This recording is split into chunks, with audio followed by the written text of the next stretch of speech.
Okay, hi everyone. Anese Cavanaugh here, and we got some really great feedback last week about doing a video for these newsletters so that you can kind of watch this, relate to the content quickly, and also have a little bit of a write-up above it. So we're gonna follow that thread for a little while. So please feel free to direct message me with feedback or requests for topics and whatnot, because the team and I are just having fun with sharing some of the content. So we thought what we would do today is I want to talk a little bit about the energy of personal sovereignty and accountability in leadership. And what's brought this up is on the Positive Energy Workplace Initiative platform, we have our monthly themes.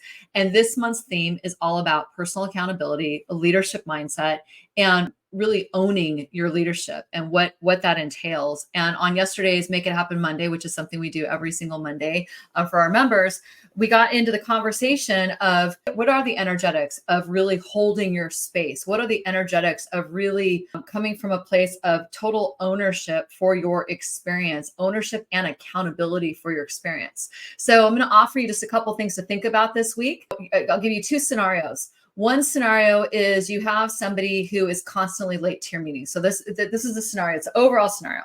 You have somebody on your team, simple example. Someone on your team who is constantly late. They're coming into meetings late. They're not really present. They're not prepared, et cetera, et cetera. We all know what happens when that happens, right? So what ends up happening with that is, typically speaking, there's an energetic breach in the conversation. There's a pause.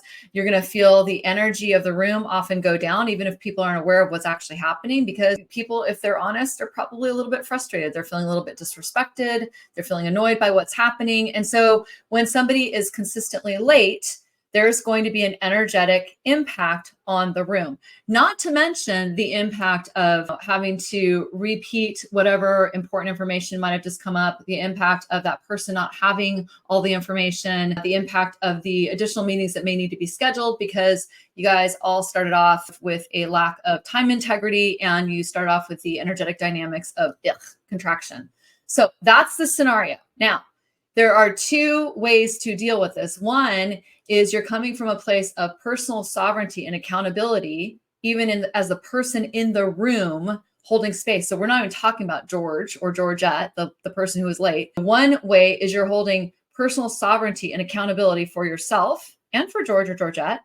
The other way is you're not actually in personal sovereignty and accountability. And instead, what you do is you go into judgment and blame and getting irritated and getting even more contracted. So just play these two out.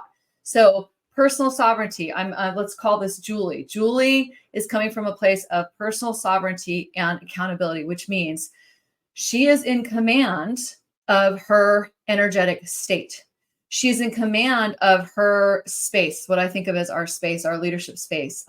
She's in command of creating the experience she wants to create. So even though George was late and had an energetic impact on the room, Julie doesn't let that take her down. Julie doesn't let that have her go into contraction. Instead, what Julie does is Julie says, okay, interesting. George is late again. There is an energetic impact here. So Julie is in a place of noticing.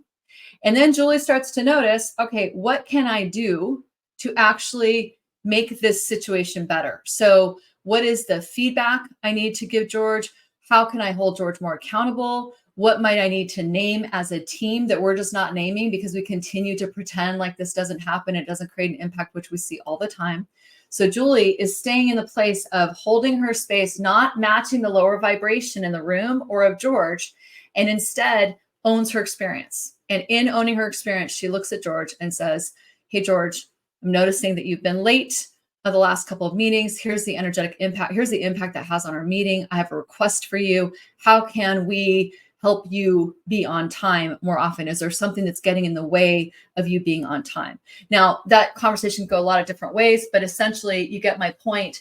We want to have it so that as a leader who's responsible for leading yourself and also for leading and inspiring and holding safe space for your employees, as a leader, you want to hold that energetic state of being able to stay present, not go into judgment, not go into blame, not go into making stuff up, but instead to just notice, name what you're seeing, give feedback, make a request, hold accountability, do whatever you need to do in order to have that dynamic change in the future. So that's Julie in her personal sovereignty, holding her own accountability, which, by the way, is going to inspire a lot more accountability for George and a lot more accountability and safety for the team. Take that the opposite way, which is what more often happens. We'll call it, oh, I don't know, Jack. Jack, gets annoyed that George is coming in late. Jack goes into contraction. Jack gets into judgment. Jack starts to blame George for always being late. Jack starts to blame that this meeting is not going great because we just had that interruption. Jack might actually start to blame Julie, the leader of the team, because Julie didn't do anything about it. So Jack is basically going down the tube of blame and judgment and contracted energy versus holding his space and doing more of what Julie just did. So I hope you can feel the difference between these two. I want to invite you this week to just be thinking about and noticing when you're in your meetings, when you're in conversations, when you're in feedback conversations, when you're in rough conversations, because as I've said many times, if you're leading and you're growing, there's going to be a lot of change and there's going to be difficult conversations. Awesome. Notice how you are holding your space. Are you in a place of personal sovereignty and accountability and creating your experience? Or are you in a place of contraction and blame and feeling small and feeling frustrated and kind of even abdication? So just notice it. Energetics are huge. They're both contagious, by the way. So in Contagious You, I write a lot about this. So those energetics are going to be incredibly contagious. The more we hold accountability for ourselves, the more we are responsible for our own experience, the more we're responsible for holding our space, the more we're responsible for having direct engagement and naming what we're seeing.